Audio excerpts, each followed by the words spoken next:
কবিতাৰ শিৰোনাম হে সুন্দৰ, কবি বিষ্ণুপ্ৰসাদ ৰাভা।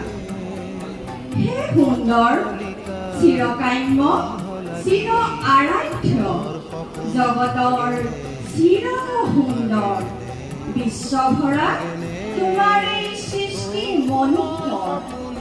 চন্দ্ৰ সূৰ্য গ্ৰহ ধৰা অগণন্তৰা, সকলোটি তোমাৰেই ভাৱৰ নিজৰা।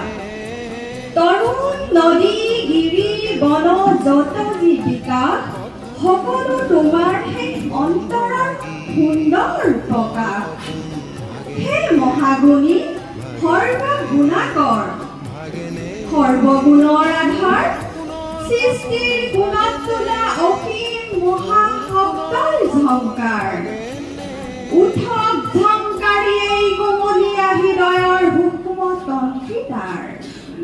হে ঝংকাৰ, উঠক তোমাৰেই মোহনীয় মধুৰ পৰশ লাগি, প্ৰকৃতিৰ ফুলনিত ৰূপহী চুপহী জাগি, নিদ্ৰা জাগি মঞ্জুৰিত হৈ উঠে ফুলে।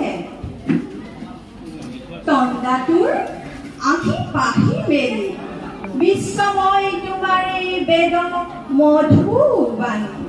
নীৰৱতা দেউলৰ ৰুদ্ৰ দুৱাৰ মেলি, অজ্ঞানৰ মাজেৰে জ্ঞানৰ জেউতি দিয়ে আনি। বিশ্বময় তোমাৰেই বেদ মধুবাণী, নীৰৱতা দেউলৰ